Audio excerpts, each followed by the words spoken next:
राम कल राजा बनेगा। इतनी पवित्र बुद्धि है कैकेयी की, लेकिन कुसंग का प्रभाव भी देख लो आप लोग। इसलिए मैं बार बार कहता हूं, बहुत सावधानी से संग करना चाहिए। मंत्रा के कुचक्र के कारण ऐसी पवित्र कीर्ति कैकेयी की भी मति दूषित हो गई। उसने कहा देखो, ये जो बड़ा भारी षड्यंत्र रचा गया है, ये राम को भी पता है, कौशल्या को भी पता है, और दशरथ जी को तो पता था ही। उन सब की मिली भगत है, सबने विचार करके तुम लोगों को घर से निकालने के लिए ये षड्यंत्र किया है। जिस दिन राम राजा बन जाएंगे, कौशल्या की जय जयकार होगी, और कैकेयी तुझे और तेरे बेटा के लिए दासी बन के और दास बन के रहना पड़ेगा।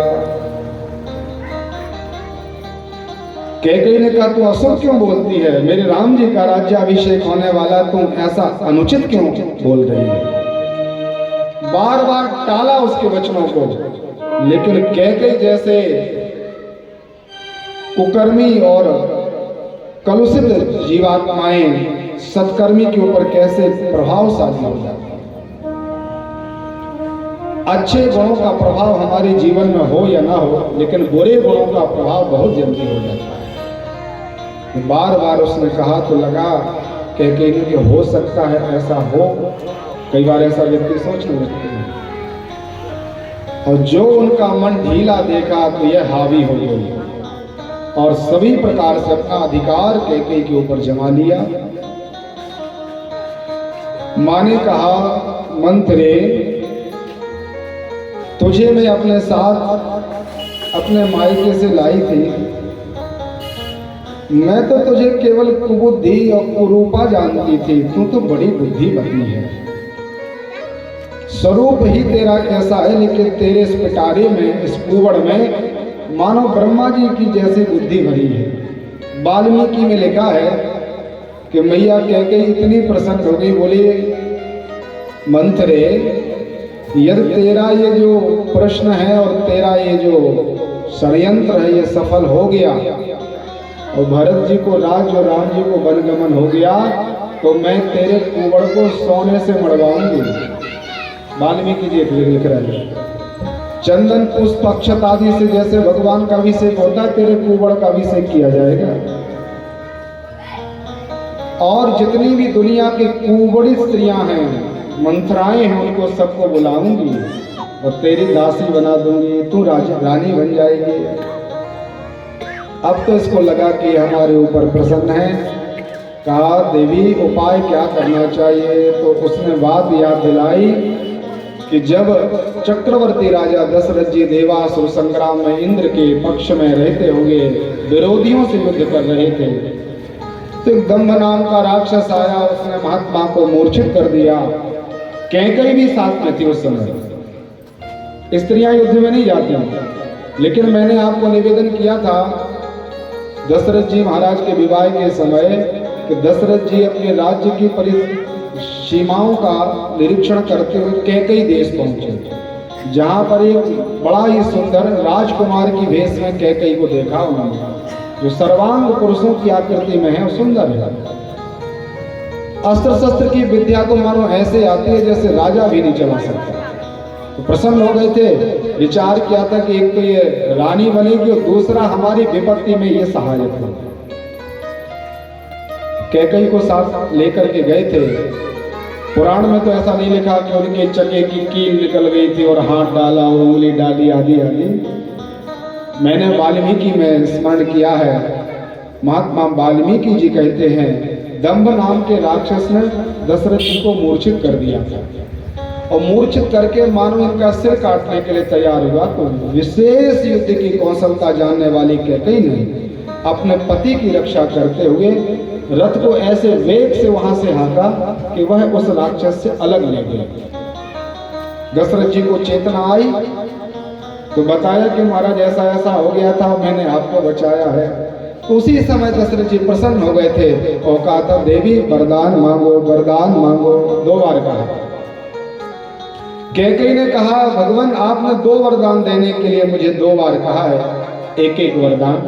इसलिए ऐसा करो, ये वरदान हम आपके पास धरोहर के रूप में रखते हैं, जब जरूरत पड़ेगी तो हमें वचन हम आपसे ग्रहण करेंगे। वो याद दिलाया मंथरा ने, आपके पास सुंदर समय है, रात बीत जाएगी फिर आपके वचन रखे रह जाएंगे, कोई मतलब के नहीं है, इसलिए समय चूक पुनि का पछताने, समय रहते हुए कार्य कर लेना चाहिए। क्या किया जाए? बोले तुम सुंदर श्रृंगार का त्याग करो, आभूषणों को उतार के रख दो। परसों अपन कथा में सुन रहे थे कि माताओं को 16 श्रृंगार करके रखना चाहिए, पति की दीर्घायु के लिए, पति की शुभ कामना के लिए। और जिंदा है महात्मा दशरथ जी, मृत्यु को प्राप्त नहीं हुए, और जीते जी दशरथ जी के सामने इन्होंने पूरे अपने सुंदर श्रृंगारों का परित्याग कर दिया। काली साड़ी पहनी, काले वस्त्र धारण किए, जटाएं, बालों की जटाएं बना के बिखरा ली। और राजाओं का अलग अलग कक्ष रहता है, प्रसन्नता का भवन, शयन का भवन, पूजन का भवन, मंत्रणा का भवन, तो गुस्सा होने का भी भवन बनाते थे राजा लोग, जिसका नाम था कोप भवन। यदि उस भवन में कोई चला जाए तो पहले से समाचार मिल जाता था कि अमुक व्यक्ति उस भवन में गया है तो गुस्सा है, कोई ना कोई कारण है। तो कोप भवन में जाकर के कैकेयी ने जमीन में कोई बिस्तर वगैरह नहीं लगाए, ऐसे ही जमीन में बालों को फैला करके ऐसे लेट गई रोते हुए। शाम का समय था, प्रदोष बेला में चक्रवर्ती जी ने सबको आदेश दे दिया है, गुरु जी के चरणों में प्रणाम किया है कि भगवान आप प्रातःकाल जल्दी से तैयार होकर के आना, मुझे लग रहा विलंब ना हो पाए। दशरथ जी को वो बात बार बार याद आती थी जो इन्होंने अश्वपति को प्रदान की। भगवान सूर्योदय हो और मेरे राम जी के लिए आप राज गद्दी दे देना, आप तिलक कर देना, मैं उपस्थित हो पाऊंगी। और लगा कि मेरी सबसे प्रिय रानी कैकेयी है, वो राम जी को सबसे ज्यादा चाहती है, इसलिए क्यों ना सबसे पहले कैकेयी के पास जाएं और कहें देवी आज मैंने तेरे मन का काम कर दिया। चक्रवर्ती जी आए, कैकेयी को उनके अपने भवन में नहीं देखा तो पूछा कि कहाँ गई रानी?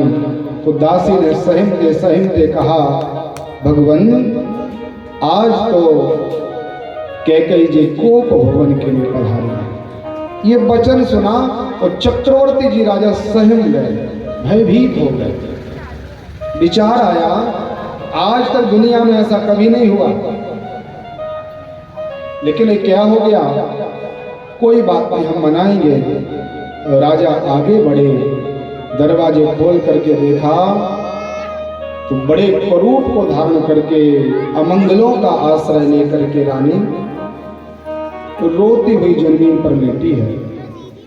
दशरथ जी ने हाथ स्पर्श करते हुए उनके सिर पर हाथ सहलाते हुए कहा देवी मैं आपका प्राणनाथ चक्रवर्ती राजा दशरथ, तुझे क्या हो गया? कौन सी दिक्कत, कौन सी परेशानी का सामना हुआ है तुझे? तुम इस प्रकार से शोक क्यों कर रही हो? यदि तुम कहो तो किसी रास्ते चलते हुए रंक के लिए, भिखारी के लिए मैं राज पर दे दूं। यदि तुम कहो देवी तो किसी राजा का राज छीन करके भिखारी बना दूं। कहके यदि तुझे प्रसन्नता हो तो मैं किसी निरपराधी को दंड दे दूं और जिसका अपराध मृत्यु दंड है उसके मृत्यु दंड को मैं क्षमा कर दूं। क्या चाहती हो? कौन सा मैं आपका प्रिय कार्य करूं जिससे तुम प्रसन्न हो जाओ? महाराज ने खूब प्रार्थना की, जाय निकट में तो कहे मृदुवानी प्राण प्रिया के हेतु ऋषानी। अयोध्या कांड 24 दोहा के आगे चक्रवर्ती जी ने विचार किया ये तो बात ही नहीं करती, क्या किया जाए?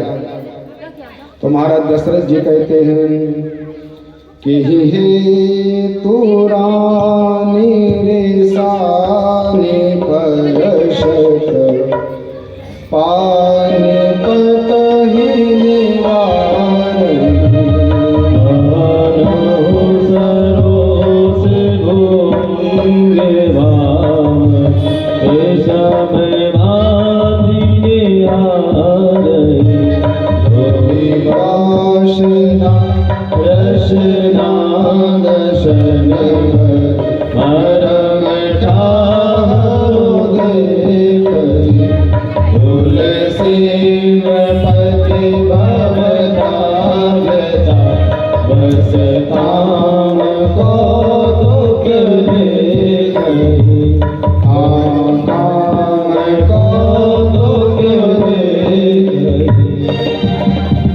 रानी हे तू निशान, हे रानी किस कारण से तू निशानी है, क्या तकलीफ है तुझे। देखिए मैं भगवान राम की शपथ ग्रहण करता हूँ, बहुत सावधानी से सुनना। बहुत गलती हो गई चक्रवर्ती जी के मन से, क्योंकि शपथ अपने सबसे प्रियतम की दी जाती है, जो सबसे ज्यादा प्रिय हो उसकी शपथ दी जाती है। तो उन्होंने कहा मैं अपने प्यारे राम की शपथ कहा के कहता हूँ, तू जो मांगेगी जो कहेगी, जो जिस कार्य से तू प्रसन्न हो जाएगी मैं वो कार्य करूंगी, बताइए क्या करना चाहिए। तो रानी ने कहा बार बार देने देने का कहते हो और आपने हमारे 2 वचन अभी तक प्रदान नहीं किए। भगवान चक्रवर्ती जी ने कहा रानी मैं तो कई बार कह चुका हूं कि कुछ मांगो मांगो, तुम मांगती नहीं हो, कहती हो कि हम अपने वचनों के आपके पास ही धरोहर के रूप में रहते। बोले अब वरदान दे दो। तो राजा ने कहा 2 के बदले में 4 मांग लो, क्या चाहिए। झूठा हूं हम ही 2 सजन देव, 2 के 4 मांग महू ले हो। मुझे झूठा सिद्ध मत कीजिए कि मैं देता नहीं हूं, ये अपकीर्ति मत करें मेरी। 2 के बदले में 4 आशीर्वाद ले लीजिए। रघुकुल रीत सदा चली आई, प्राण जाए पर वचन न जाए। चक्रवर्ती जी ने कहा रानी ये रघुकुल की परंपरा रही है, प्राणों को त्यागने में हमें कष्ट नहीं होगा, लेकिन हमारे वचन कभी झूठे नहीं होते। रानी ने धीरे धीरे चक्रवर्ती जी को अपने बस में किया, बार बार राम जी की शपथ दिलाई। राजा ने कहा वरदान मांगो वरदान मांगो वरदान मांगो। तब रानी कहती है भूप मनोरथ सुभगवनो, सुख सुविहंग समान, भिल्लन जिमि छानन चहते, बचन भयंकर बार। कैसी सुंदर उपमा तुलसीदास जी लिख रहे हैं। जैसे कोई बाज मतलब पक्षी होता है, जब वो अपने शिकारी को नीचे देखता है कि कोई शिकार हमें मिलने वाला है, तो ऊपर कितनी भी ऊंचाई पर हो पता नहीं चलता कब उस जीप पर वो झपट जाए। ऐसे ही चक्रवर्ती राजा दशरथ जी का शिकार कैकई रूपी बाज ने किया। सुनहु प्राण प्रिय भावत जी का, देहु एक वर भरतहि टीका, मांगहु दोसर बर कर जोरी, पूर्वहु नाथ मनोरथ मोर, तापस वेश विशेष उदासी, 14 वर्ष राम बनवासी, 14 वर्ष राम बनवासी। पहला वरदान मांगते समय तो दशरथ जी को कोई गिलानी नहीं हुई।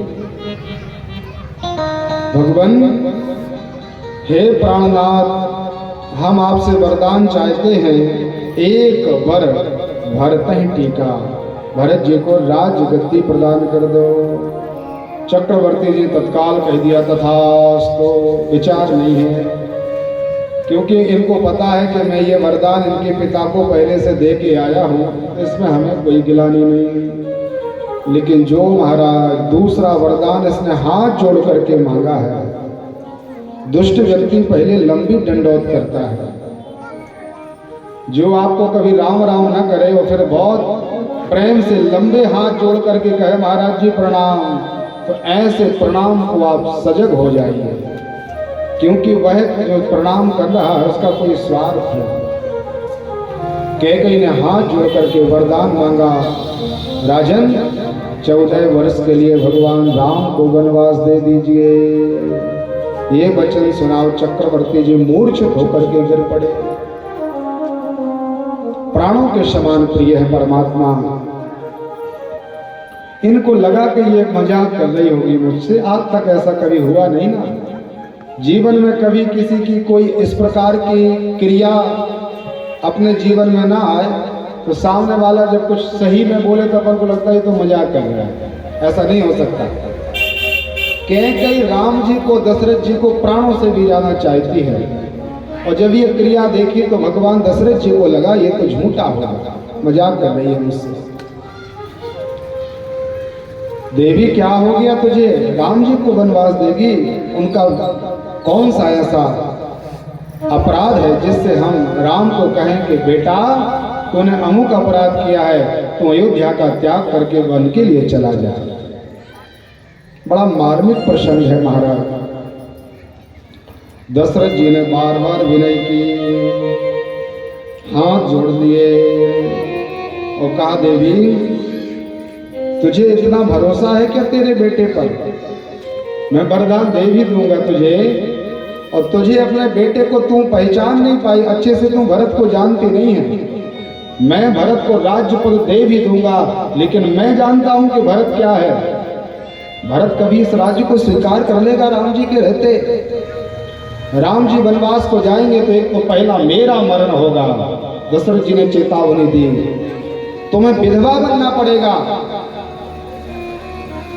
और जब मैं मर जाऊंगा भरत जैसा मेरा धर्मात्मा बेटा आएगा तो तुझे फूलों की माला नहीं पहनाएगा, तेरे को प्रणाम नहीं करेगा, ये नहीं कहेगा भरत कि मां तूने बहुत अच्छा किया, क्यों कलंक लेना चाहती है?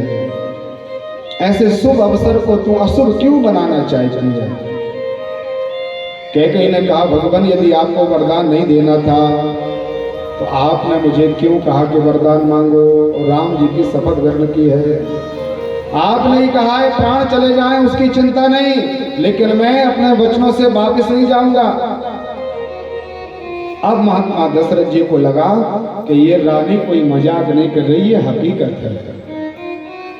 तो हाथ जोड़ लिए और पैरों में गिर गए महाराज। देखिए चक्रवर्ती राजा दशरथ जी अपनी पत्नी के पैरों में डले हैं, हाथ जोड़ करके कहते हैं देवी मेरे प्राणों को ले ले, विधाता मुझे नरक भेज दे, दुनिया में जितना कष्ट होता है उससे भी ज्यादा कष्ट मुझे भगवान प्रदान करें। लेकिन कैकेयी मैं हाथ जोड़ के कहता हूं तू दूसरा वरदान, अपने वरदान को वापस मांगो और जो चाहिए सो ले लो, लेकिन राम जी को वनगमन ये वचन नहीं दे सकता। कुटिलता की मानो मूर्ति खड़ी है आज कैकेयी। तो दशरथ जी ने यहाँ नारियों की खूब निंदा की और पाश्चाताप किया उन्होंने। महात्मा कहते हैं हाय मैं कितना कामी पुरुष हूं, मैंने कभी वो प्रेम सुमित्रा को प्रदान नहीं किया, कभी वह प्रेम मैंने कौशल्या को प्रदान नहीं किया, जो स्नेह जो प्रेम मैंने तेरे लिए प्रदान किया। मैं ठगा गया। आज काम के वश में होकर के चक्रवर्ती राजा ऐसे समय को प्राप्त हुआ है कि इससे ना तो बाहर आते बनता है और ना इसके कार्य में सम्मिलित होना बनता है। ये विधाता ने क्या किया? महात्मा चक्रवर्ती जी कहते हैं काना पावक जार सक कान समुद्र समाय, कान करे अबला प्रबल कही जग काल न खाए। ऐसा कौन है जो अग्नि में जल नहीं सकता? ऐसा कौन है जो समुद्र में समा नहीं सकता? अर्थात अग्नि सबको जला डालती है, समुद्र में सब समा जाएगा, क्योंकि 75% 1/3 भाग जल है और थोड़ा सा कुछ अंश, 1 अंश इस समुद्र में पृथ्वी अतरा रही है। समुद्र में क्या नहीं जा सकता? का न करे अबला प्रबल तू जैसी दुष्ट दुराचारणी स्त्री क्या नहीं कर सकती, कहीं जग काल न खाए। मैंने बिल्कुल अच्छा नहीं किया तेरे ऊपर भरोसा करके। राजा मूर्छित हो गए, बेहोश अवस्था में डले हैं महात्मा जी। सुमित्रा कौशल्या को लगा कि आज चक्रवर्ती जी अपने सभा में उपस्थित नहीं हुए, भोजन नहीं किया, कारण क्या है। लेकिन बिना राजा की अनुमति से कोई प्रवेश भी नहीं कर सकता। प्रातः काल का समय हुआ है, चक्रवर्ती जी बहुत जल्दी उठ जाते हैं। मंत्री जी ने विचार किया, सुमंत्र जी ने, पिछले पहर भूप नित जागा, आज हम ही बड़ अचरज लागा। 3:30 बजे रोज जाग जाते हैं चक्रवर्ती राजा, आज अभी तक जागे नहीं, बड़ा आश्चर्य है। जाऊं सुमंत्र जगावहु जाई, कीजिए काज रजायो सपाई। महात्मा वशिष्ठ जी ने कहा, सचिव सुमंत्र तुम राजा के पास जाओ, उनको जगाओ, कहो आज राम जी का राज्य अभिषेक है। चक्रवर्ती जी को जगाने के लिए सुमंत्र महाराज गए सुमंत्र तब रावर माही, देख भयावन तास बिराही। जय कहे जय जीव बैठ सिर नाई, देखे भूप गति गहम सुखाई। मानो कमल का पुष्प मुरझाया हुआ है। इन्होंने विचार किया, समझ गए ये चली कुचाल कीन के छुड़ानी, ये कैकेयी सामने प्रसन्नता से बैठी है, इसी का कारण है जिस कारण से आज महात्मा चक्रवर्ती जी का मुख मुरझाया हुआ है। रात भर नींद नहीं आई महाराज को, आंखों को ऊपर करके सुमंत्र को निहारते हुए चक्रवर्ती ने सुमंत्र को प्रेम से देखा, अश्रुपात किया, क्योंकि भाई से भी ज्यादा प्रेम था सुमंत्र के लिए। और मुंह से कुछ वचन नहीं निकलता। दशरथ जी कुछ बोल पाए इसके पहले कैकेयी ने बता दिया पूरा वृतांत। वो कहा, इस कारण से राम जी के प्रेम के कारण चक्रवर्ती जी को बड़ा कष्ट है, आप राम जी को बुला के लाएं।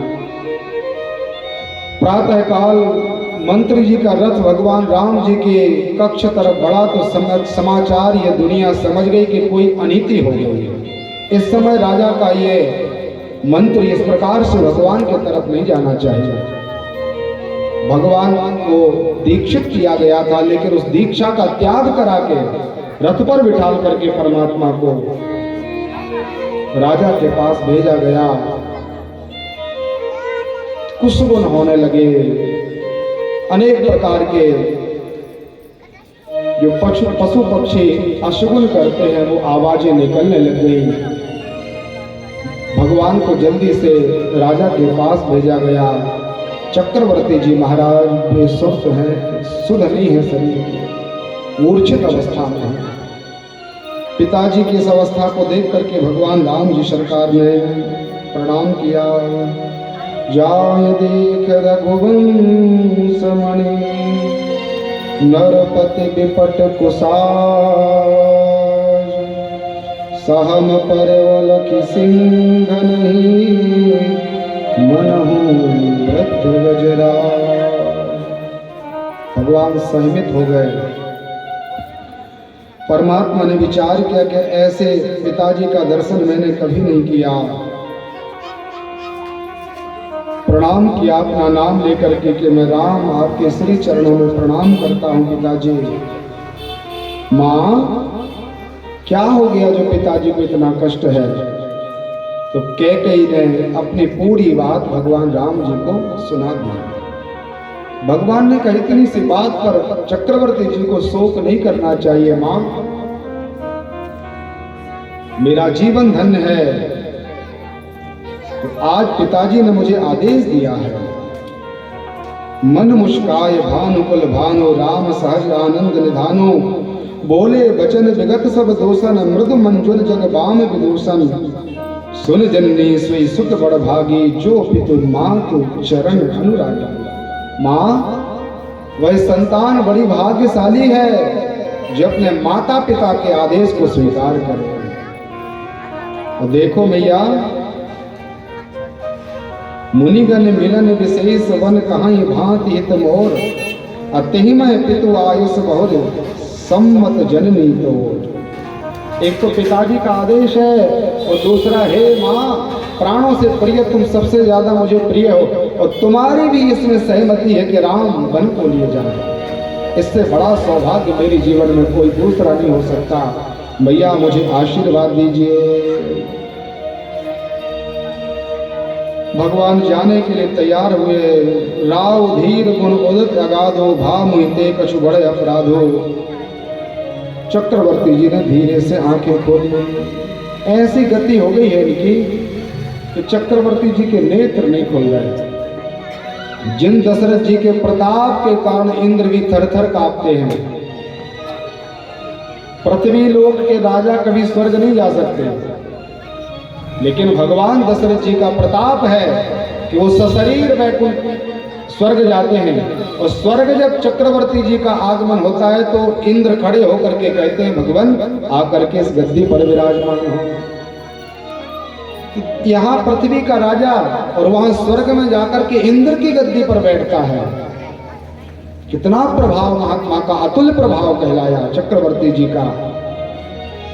उनके अंदर आज इतना भी साहस नहीं है कि आंखें खोल सके।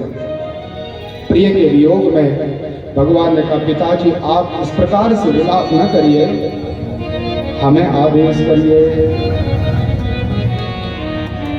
एक बार भी दशरथ जी ने ये नहीं कहा कि बेटा तुम वन के लिए चले जाओ।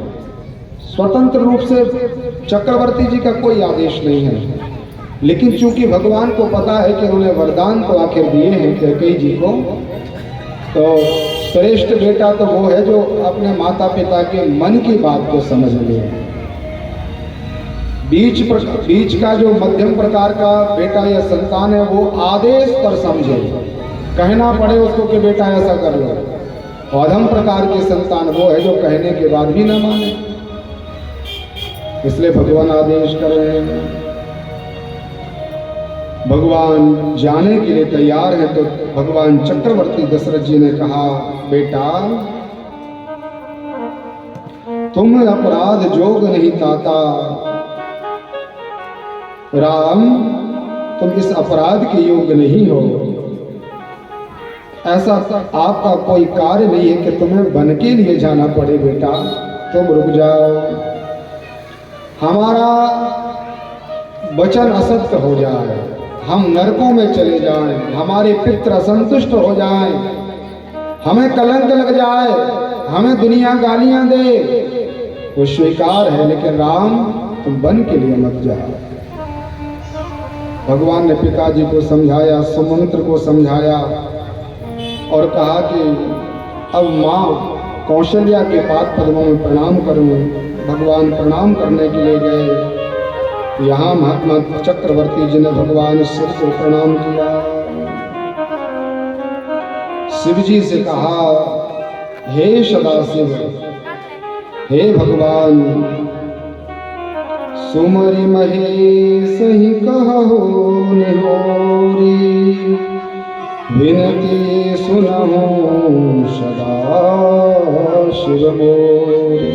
हे सदाशिव आपकी कृपा से हमारे कोई कामनाएं, कोई इच्छाएं बची नहीं। संपूर्ण कामनाएं भगवान भोले बाबा ने पूरी कर दी है, क्योंकि आंसु तोष तुम अवगर दानी, आरती हरहु दीन जन जानी।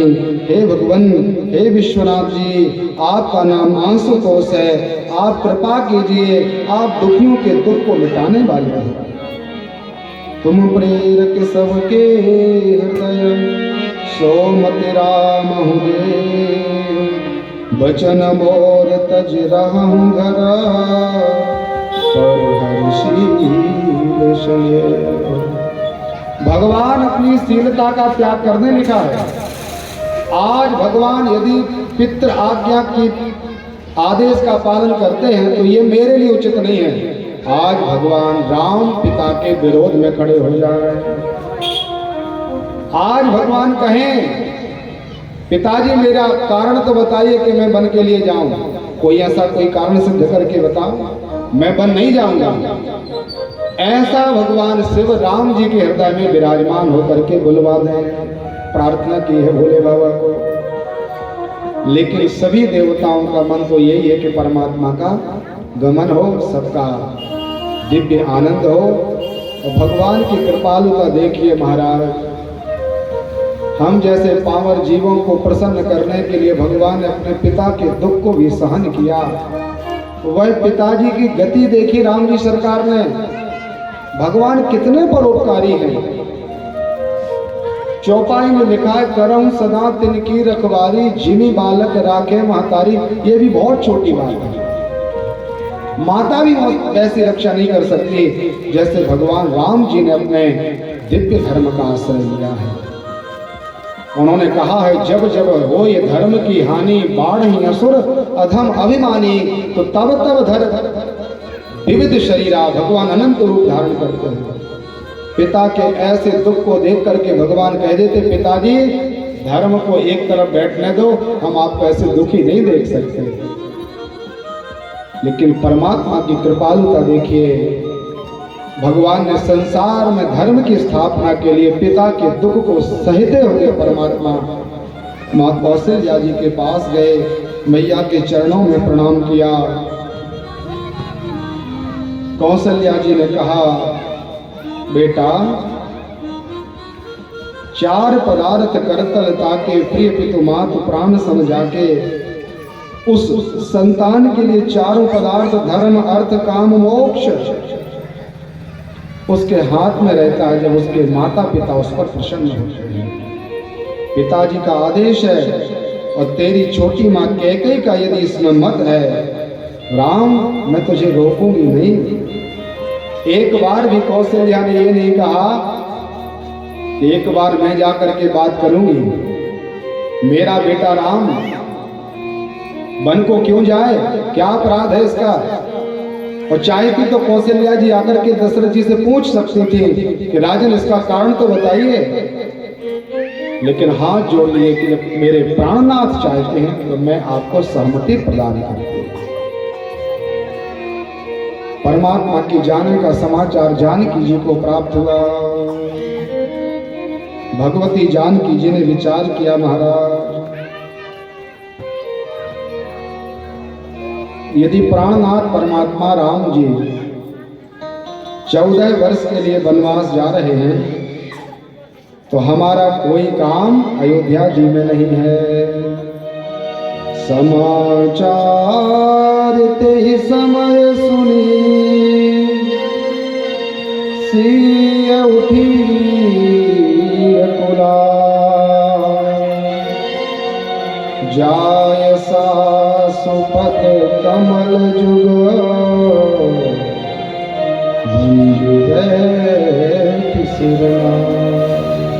व्याकुल हो गई। अपने सासू के चरणों में प्रणाम किया, मैया चलन चहत वन जीवन नाथो, के सुकृति सन हो हैं साथो। हमारे ऐसे लक्षण हमें दिखाई नहीं दे रहे कि वो पुण्य आगे आकर के हमें राम जी के साथ वन गमन को भेज दें। खूब प्रार्थना की। भगवती कौशल्या ने बताया कि वन में कैसे कैसे कष्ट हैं, वो एक एक बात जानकी जी को बताई। राम जी के पास गई जानकी जी तो राम जी ने भी बताया कि देखो वहाँ सिंह रहते हैं, अनेक प्रकार के हिंसक जीव रहते हैं, ककरीले पथरीले मार्ग, कंकणाकीर्ण मार्गों में दुष्ट निशाचरों के बीच में रहना पड़ेगा। देवी जंगल में रहना कोई सरल काम नहीं है। लेकिन मैया कहती है कि वह जंगल हमें अयोध्या से 100 गुना अच्छा है। वह कंकणाकीर्ण मार्ग, कुशों पर सोना मुझे धवल सैया से भी उत्तम है, क्योंकि मुझे निरंतर आपका दर्शन होगा जब आप थक जाओगे। वो जानकी जी बोल रही हैं, जो जानकी जी कमल के परागों पर चलती हैं तो उनको कष्ट होता है, इतना सुकुमार अंग है। और आज कहती है प्रभु जब आप चलते चलते थक जाओगे तो आपके पैरों को दबाऊंगी, मैं पाद विन्यास करूंगी, आपके कष्ट को समाप्त करूंगी। भगवान मुझे साथ ले चलिए। भगवान ने पहले खूब परीक्षा ली, लेकिन लगा कि अभी रुकेंगी नहीं तो कहा माँ के चरणों में प्रणाम करके आज्ञा लेकर के आइए। लक्ष्मण जी को पता चला महाराज। श्री लक्ष्मण जी ने जो समाचार सुना कि मेरे प्राणनाथ भगवान का परगमन हो रहा है। समाचार जब लक्ष्मण पाए, व्याकुल विलख बदन उठाए। धन्य है महाराज लक्ष्मण जी का भाव। तत्काल व्याकुल हो पड़े, कंप पुलक कर नयन शरीरा, गहे चरणति प्रेम अधीरा। प्रेम में पुलकित होकर के अष्ट सात्विक लक्षण प्रकट हैं भगवान के। भगवान के चरणों में प्रणाम किया और कहा भगवान मैं कुछ नहीं जानता, मातु पिता गुरु स्वामी, सिख सिर धरि कर सुभाव, लहम लाभ तिल जन्म कर, करहु जन्म जग जाय। गुरु पितु मातु प्रजा परिवारो। हे भगवान, हमारे गुरु वशिष्ठ नहीं आप हैं, हमारे माता पिता दशरथ जी और सुमित्रा जी नहीं आप हो, हमारे सखा कोई दूसरे नहीं आप हैं। हमारा परिवार, हमारा समाज, हमारा अवध, हमारा संसार परमात्मा केवल आप हो। भगवान ने कहा लक्ष्मण तुम्हें इस प्रकार से विकल नहीं होना चाहिए। जासुराज प्रिय प्रजा दुखारी, सो नृप अवस नरक अधिकारी। जिस राजा के राज्य में प्रजा दुखी होती है उसके नगर के राजा के लिए नरकों में जाना पड़ता है। हमारे चक्रवर्ती जी बूढ़े हो गए हैं, वृद्धावस्था है, मेरे वियोग में महाराज कुछ कार्य नहीं कर पाएंगे, इसलिए तुम्हें प्रजा का रक्षण करना चाहिए जब तक भरत जी का आगमन नहीं हो रहा है। भरत जी के आने पर ये राज्य उनको सौंप देना तुम्हारा प्रथम कर्तव्य, प्रथम धर्म। महात्मा चक्रवर्ती जी की सेवा है। लेकिन महात्मा लक्ष्मण जी कहते हैं भगवान, गुरु पितु मातु न जानहु कहम स्वभाव, नाथ पतिया। मैं किसी गुरु को नहीं जानता, मैं किसी माता पिता को नहीं जानता, मैं तो केवल एक ही बात जानता हूँ प्रभु, मोरे सब हूँ एक तुम स्वामी, दीन बंधु और अंतर्यामी। हे परमात्मा हमारा सब कुछ केवल आप हो। ये कहलाती है शरणागति। बहुत सावधानी से सुनना। जब हमारी अनन्यता परमात्मा के प्रति होती है तब भगवान स्वीकार करते हैं।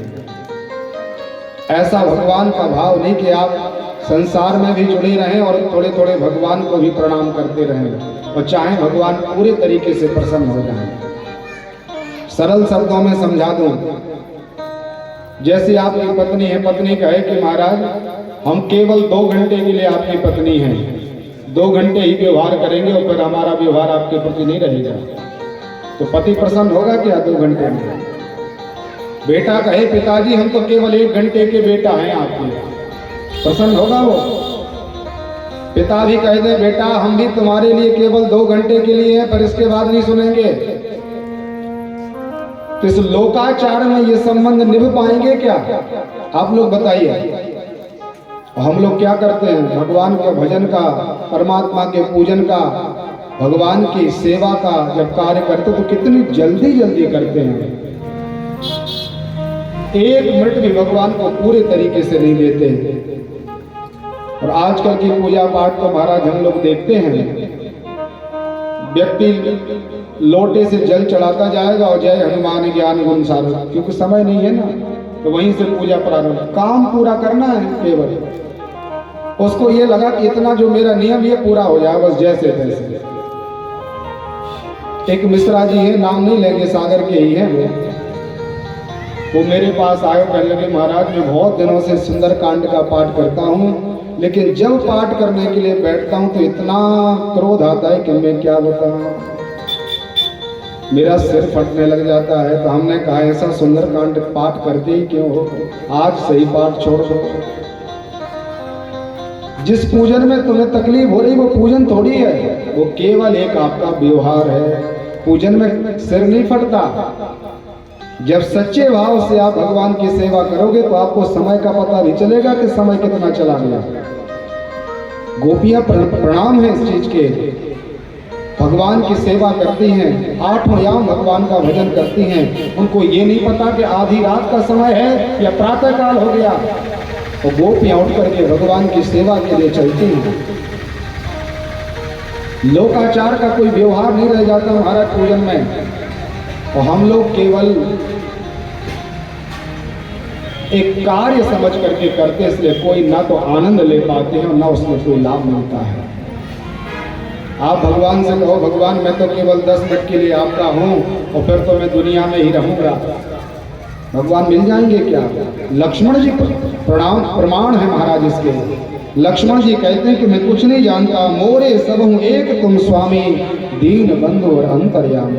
भगवान मैं नहीं जानता कि दशरथ जी कौन है, वशिष्ठ जी कौन है, कौशल्या कैकेयी सुमित्रा क्या है, मुझे नहीं पता। मुझे केवल एक बात याद है, आप मेरे स्वामी हो। ये अनन्यता है।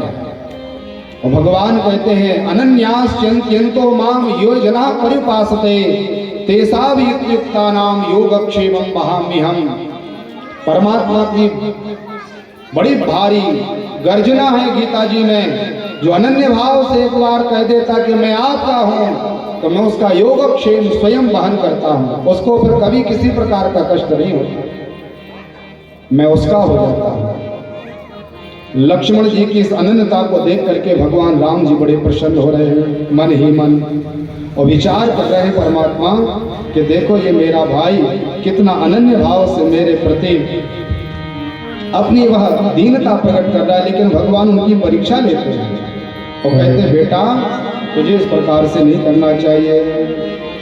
महात्मा तुलसीदास जी लिख रहे हैं कि हमें यदि अपने परिवार जन ही, अपने कुटुंब जन ही, अपने सगे रिश्ते नाते वाले व्यक्ति धर्म से दूर करें तो हमें उनका त्याग कर देना चाहिए। जहाँ का मिले ना मिले, जहाँ का मिले ना मिले, मुझको तेरा सहारा सदा चाहिए। जहाँ का मिले ना मिले, जहाँ का मिले ना मिले, मुझको तेरा सहारा सदा चाहिए, मेरा सहारा सदा चाहिए।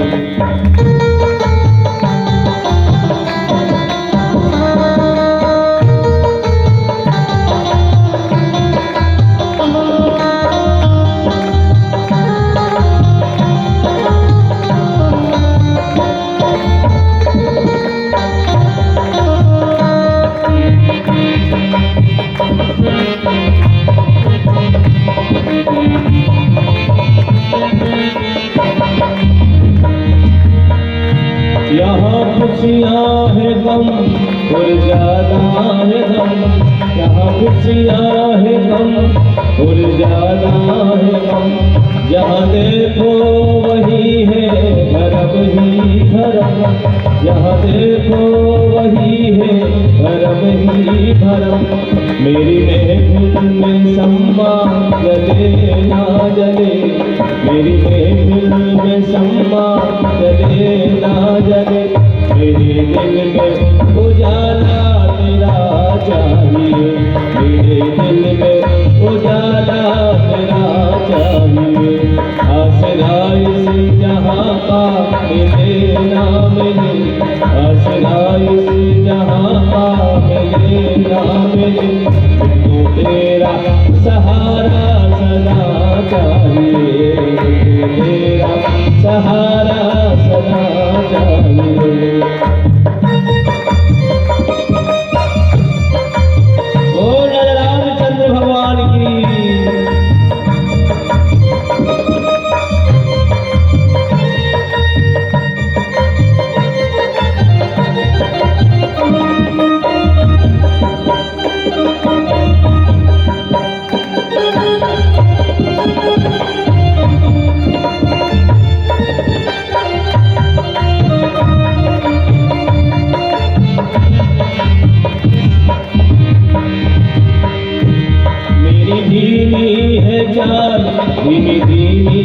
चाल, मेरी धीमी है चाल और पथ है विशाल, मेरी धीमी है चाल और पथ है विशाल। हर कदम पर मुसीबत तू ही संभाल, हर कदम पर मुसीबत तू ही संभाल।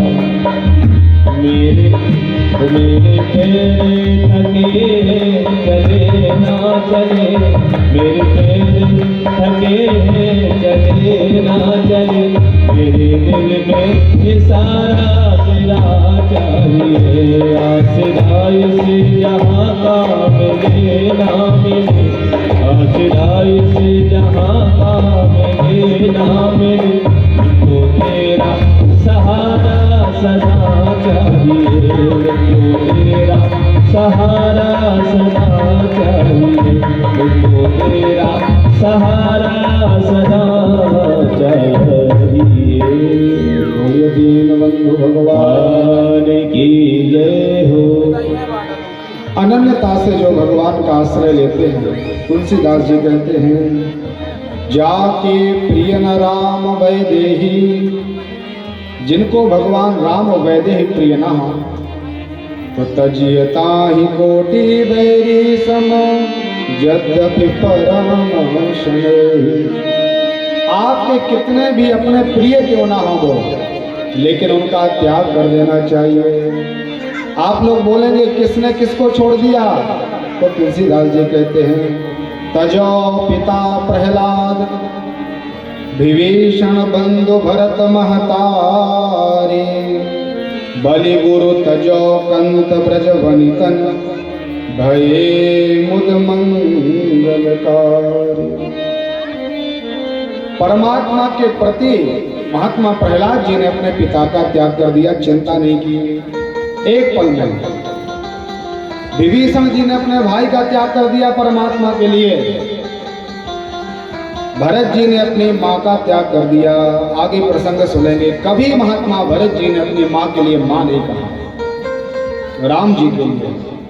बलि गुरु तजो, महात्मा बलि ने अपने आचार्य शुक्राचार्य जी का परित्याग कर दिया। शुक्राचार्य जी ने बार बार कहा, राजन श्राप दे देंगे, कान में आकर कहा, है सवैरोचरे साक्षात, हे ब्रोचन नंदन बलि, ये साक्षात भगवान नारायण हैं और कश्यप अदिति के यहाँ जन्म लेकर के तुझे ठगने के लिए आए हैं। सब कुछ पता पड़ गया, तू लुट जाएगा, तेरे पास कुछ नहीं बचेगा।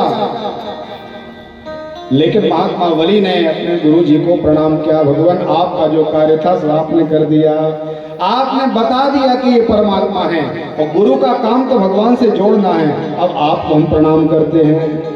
लाख बार कहा लेकिन उन्होंने श्रवण नहीं किया, श्राप तक दे दिया गुरु जी ने, तू स्त्रीहीन हो जा। बोले भगवान जो कहना हो सब कह लो, लेकिन अब आपने भगवान से जोड़ दिया, मैं परमात्मा का हूं। बलि ने अपने गुरु जी का परित्याग कर दिया। कंत ब्रज वनित ही,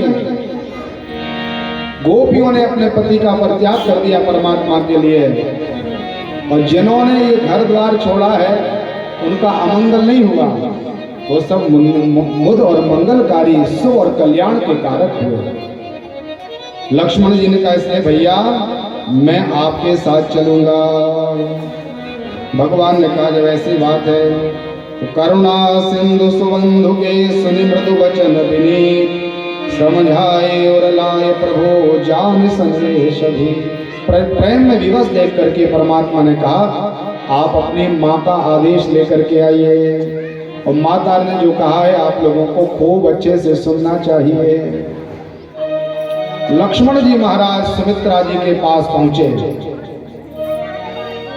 और सुमित्रा को पता चला कि राम जी का वनगमन हो रहा है। जानकी जी को भी सहमति प्राप्त हो गई जाने की, और मेरा बेटा यदि यहाँ रुक जाएगा तो मैं श्राप दे दूंगी। धन्य है भैया को सुमित्रा जी। पुत्रवती युवती जग सोई, रघुपति चरण भगत सोई। धन्य है मैया सुमित्रा जी का वह दिव्य भाव। जैसे ही लखन लाल ने उनके चरणों में प्रणाम किया, मांगहु विदा मातु सन जाई, आवहु बेग चलहु वन भाई। जाय जननी पगनाय माता, मनु रघुनंदन जानकी साथा। पूछे मातु मलिन मन देखे, लखन कहे सब कथा विशेष। गई सहम सुनि बचन कठोरा, मृगे देख दब जनु चहुओरा। लखन लख्यो भान रथ आजो, यही सने बस करब काजो। मांगत विदा सबय सकुचाही, जाय संग विधि करहि किनाही। लखन जी विचार कर रहे कि मैया जाने का आदेश नहीं देगी, तो संकोच में है कि इनका मुख मलिन सा दिखाई दे रहा है। और माँ का मुख मलिन इसलिए है कि लक्ष्मण जी ने इतनी विलंब क्यों कर दी, इतनी देरी क्यों कर दी मुझसे आदेश लेने की। समुझ सुमित्रा राम सिय, रूप सुशील स्वभाव। नृप सनेव लखि धुनि उस, पापन कीन खुदा। धीरज धरो को अवसर जाने, सहज सुहृद बोले मृदुबानी। धन्य है मैया सुमित्रा जी की बलिहारी महाराज।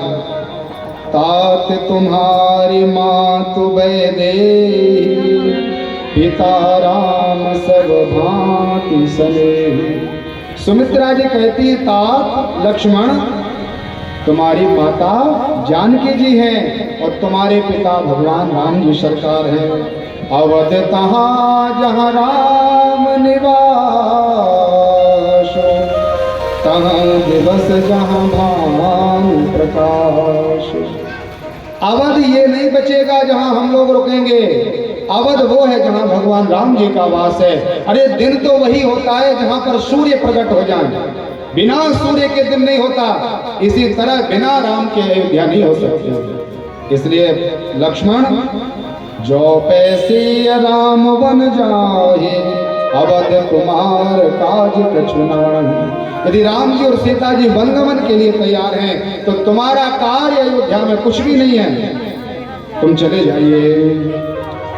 गुरु पितु मातु बंधु सुर साई से, ये सकल प्राण की नाम। उनके प्रत्येक पल उनके कष्टों का निवारण करते रहना, एक सेवक के तरह रहना।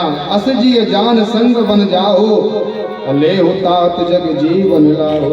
उनके संग जा करके भगवान की सेवा करके यश को धारण करिए बेटा। माँ सुमित्रा विचार करती हैं कि यदि मैं लक्ष्मण जी को आदेश ना दूं और ये लखन यदि भगवान के पास ना जाए, बहुत सावधानी से सुनना, मेरा बेटा यदि परमात्मा की सेवा में नहीं जाता है तो नतरवान भई बाध वियानी, मैं बांझ हो जाती हूँ। मेरे यहाँ बेटा क्यों हुआ, और बेटा हुआ है तो ये रघुपति का चरण सेवक होना चाहिए। इसलिए लखन तुम्हारा काम केवल एक ही है, भगवान के पास रहना है। तुमरे भाग राम बन जाही, दूसर है तो तातु कछु नाही। सकल सुकृत कर फल फले, हो राम से पद सहज स्नेह। सभी प्रकार के संसार के सुकृत का फल है भगवान की सेवा। तुम्हारे भाग्य से परमात्मा वन के लिए जा रहे हैं, इसलिए लखन तुम्हें वन के लिए जाना चाहिए। तुम कहूँ बन सब भाग्य सुपासो, संग पिय मातु राम सिय जासो। जेहि न राम वन लाहि कलेशो, सुत सोई करहूँ यहाँ उपदेश। जिस प्रकार से परमात्मा राम जी को दुख तकलीफ कष्ट ना हो, ऐसा कार्य करिए। माँ कौशल्या कहती हैं, उपदेशो यहो जेहि तात तुम्हारे, राम सिय सुख पावहि। परिवार सूरति वन विसराहि,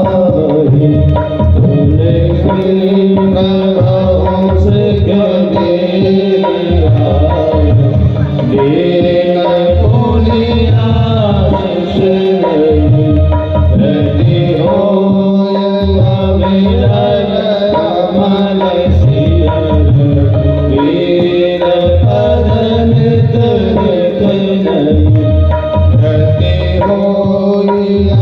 विरल अमल सिया रघुवीर पदन तन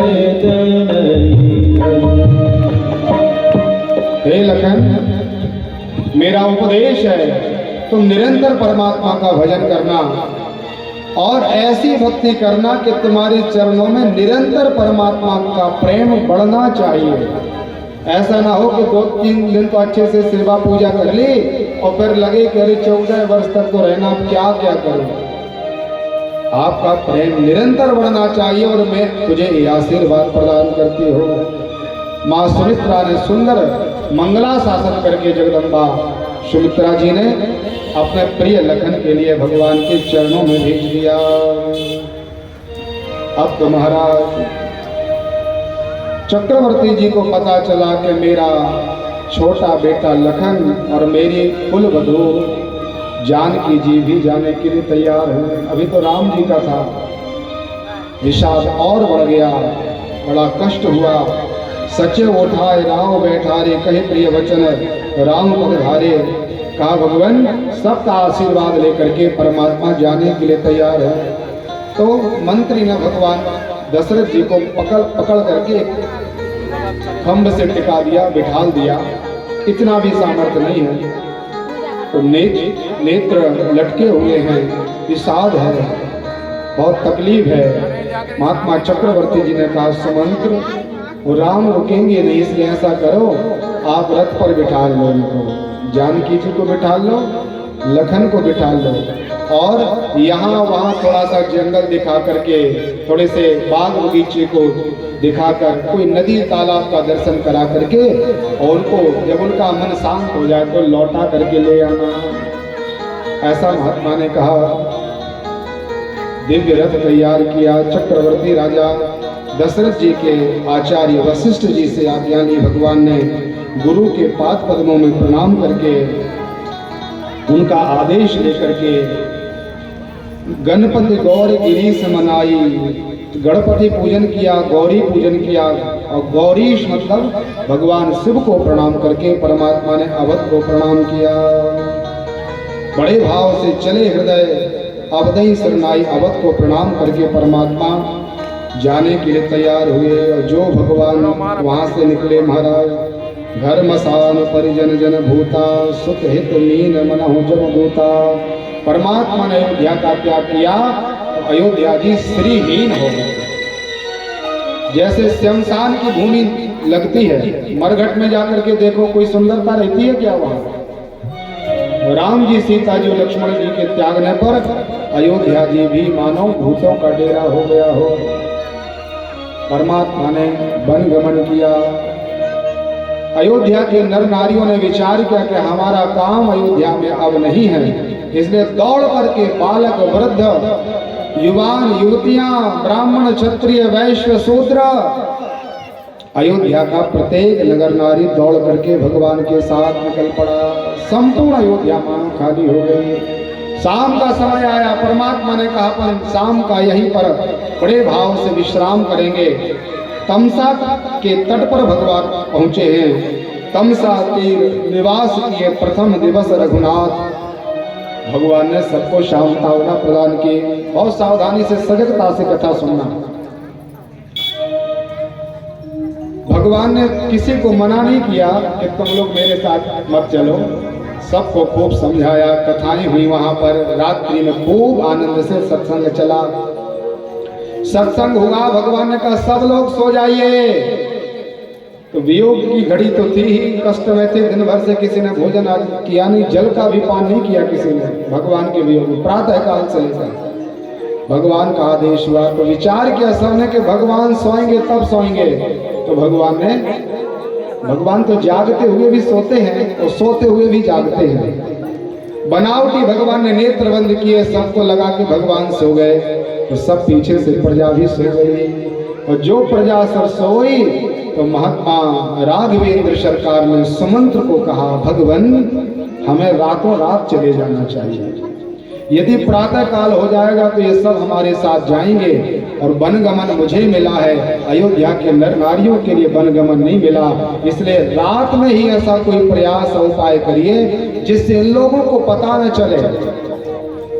और जब रथ जाएगा तो रथ के चलने से उसके चक्के की आकृति के द्वारा पता चलेगा कि रथ किस तरफ गया है, उसके चिन्ह बन जाएंगे पहिए के। इसलिए भगवान ऐसा कोई उपाय करिए कि हमारे रथ के भी चिन्ह इन लोगों को पता न चले कि भगवान किस तरफ से गए। ये बातें हो रही थी, लखन लाल खड़े हो गए। महाराज, साधक को ऐसा चौकन न रहना चाहिए, साधक को सोना नहीं चाहिए, साधक को प्रमाद नहीं करना चाहिए। हम दुनिया के प्रत्येक कार्य में प्रमाद नहीं चाहते, लेकिन भगवान के पूजन में, भगवान की तपस्या में, भगवान की सेवा में प्रमाद चाहते हैं। शास्त्रों में लिखा, सतम विहाय भोक्तव्यम, 100 काम छोड़ करके समय पर भोजन करना चाहिए। तो ऐसा सुनकर के सबको बहुत अच्छा लगता है। महाराज जी, अच्छा बता दिया आपने, सब काम छोड़कर हम तो सुबह 8 बजे से ही सुंदर भोजन पाने में लग जाएंगे, क्योंकि आपने कहा 100 काम एक तरफ और भोजन एक तरफ। संत कहते हैं शास्त्रम स्थानम आचरे, 100 काम छोड़ करके समय पर भोजन पाना है और 1000 काम छोड़ करके समय पर स्नान करना है, शास्त्र आज्ञा है। और स्नान यदि आप 3:30 बजे से 5 बजे तक कर लेते हो तो ये देव स्नान है, 5 से 6 के बीच में करते हो तो ये ऋषि स्नान है, 6 से 7 के बीच में करते हो तो ये मनुष्य स्नान है, और सूर्योदय के बाद स्नान करते हो तो ये राक्षस स्नान है। अब आप लोग अपना कैलकुलेशन कर लेना हम कौन से स्नान करते हैं। सहस्त्रम स्नान माचरे, 1000 काम छोड़ करके नहाना चाहिए। लक्षम विहाय दातव्यम, 1,00,000 काम छोड़ करके हमें दुखियों की सहायता करनी चाहिए, उनको दान करना चाहिए। यदि आपको भगवान ने समर्थता दी है, भगवत कृपा से आपके यहाँ स्त्री है, तो उसका विनियोग अच्छे शुभ कर्मों में हमें करना चाहिए। तो बोले महाराज, भगवान के पूजन को तो बताया नहीं, 100 काम छोड़ करके हम भोजन कर लेंगे, 1000 काम छोड़ करके नहा लेंगे, 1,00,000 काम छोड़ करके हम दान कर देंगे।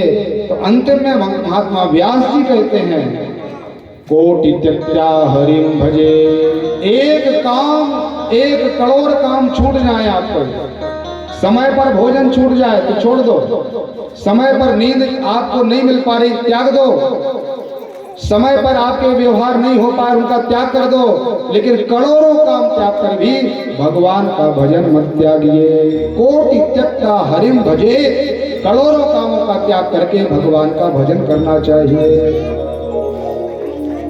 ये जीवाचार्य श्री लक्ष्मण जी महाराज हैं, सजग और सावधान हैं, इनके अंदर प्रमाद नहीं है।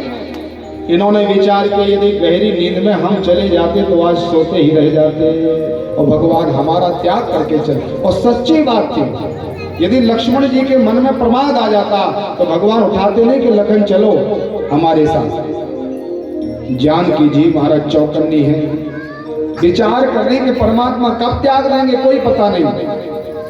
इसलिए श्री लखन लाल जी ने संकल्प किया, 14 वर्षों तक ना 1 सेकंड के लिए नींद लूंगा, ना किसी प्रकार का आहार लूंगा, ना किसी प्रकार का विश्राम लूंगा।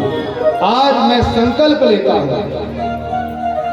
14 वर्ष की वन की यात्रा में लखन लाल एक पल के लिए नहीं सोए, पता नहीं राम जी कब छोड़ के चल दें। ये है साधक की जीवनी। सदगुरुदेव भगवान मलुक पीठाधीश्वर भगवान कहते हैं कि 23 घंटे 59 मिनट 59 सेकंड भगवान का भजन करो और एक पल के लिए भगवान को विसरा दो तो आप साधक नहीं हो। अब विचार करिए, इतना पूजन करने के बाद भी यदि एक पल आपका परमात्मा के बिना चला गया तो हम भगवान के भक्त नहीं हैं। तैल धारावत भगवान का भजन होना चाहिए। तेल की धारा जब छोड़ी जाती है तो वो अखंड धारा रहती है। जल की धारा छोड़ो तो वो टूट जाती है जल की, और तेल जब छोड़ा जाता है तो बिल्कुल पतली एक तार के तरह उसकी धारा चलती है। ऐसा हमारा भजन होना चाहिए।